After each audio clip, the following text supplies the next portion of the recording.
इस दुनिया में बिजली एक ऐसी चीज है जिस पर मानव सभ्यता पूरी तरह से निर्भर है।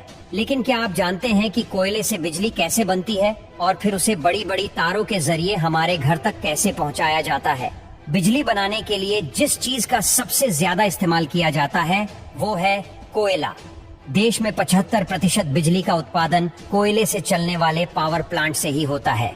1000 मेगावाट का कोल प्लांट एक दिन में 9000 टन से भी ज्यादा कोयले का इस्तेमाल करता है।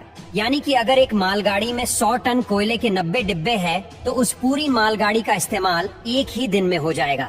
यानी कि एक साल के लिए कोयले से भरी 365 ट्रेन की जरूरत होगी। अब बिजली बनाने के लिए बॉयलर से लेकर टरबाइन और जनरेटर तक कई बड़े बड़े उपकरणों को चलाने की जरूरत पड़ती है, जिन्हें चालू करने में ही कई घंटे लग जाते हैं। ऐसे में कोयले से चलने वाला पावर प्लांट 24 घंटे काम करता रहे तो ही सस्ते में बिजली बन सकती है।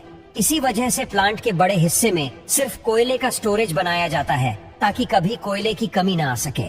जब मालगाड़ियां पावर प्लांट्स के बेशकीमती खजाने यानी कोयले को लेकर प्लांट में पहुंचती हैं, तो एक एक करके सभी डिब्बों को अलग किया जाता है और पानी के फव्वारे के नीचे से गुजारा जाता है, जिससे कोयला थोड़ा गीला हो जाता है, ताकि जब आगे डिब्बों को पलटने की बारी आए तो डस्ट ना उड़े।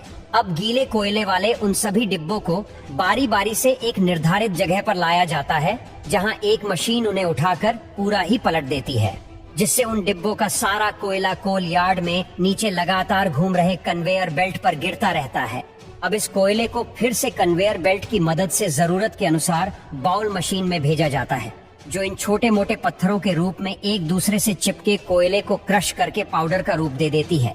इसके बाद इस ब्लैक पाउडर को कन्वेयर बेल्ट के जरिए ही विशालकाय बॉयलर में भेजा जाता है, जहां यह कोयला तुरंत आग पकड़ लेता है। अब पूरी तरह से जलने के बाद कोयले की जो भारी राख होती है वो नीचे गिर जाती है, और जो हल्की राख होती है वो ऊपर उठती है। इस राख को फ्लाई ऐश कहा जाता है और इसे चिमनी के जरिए फिल्टर करके वातावरण में छोड़ दिया जाता है। अब कोयला जलने की वजह से जो आग बनी थी वो बॉयलर से होते हुए उस क्षेत्र में पहुंच जाती है जहां काफी ज्यादा वाटर ट्यूब्स होती है, जिनमें पानी भरा रहता है। ये सभी ट्यूब्स हीट करके पानी को स्टीम यानी भाप में बदल देती है। जब ये स्टीम सुपर हिट हो जाती है तो पाइप का आगे वाला हिस्सा खोल दिया जाता है, जिससे स्टीम उन्हीं पाइप से ट्रेवल करते हुए आगे पहुंचती है। अब हम भाप को लेकर पावर प्लांट के उस हिस्से में पहुंचे जिसके बिना बिजली बनाना नामुमकिन है।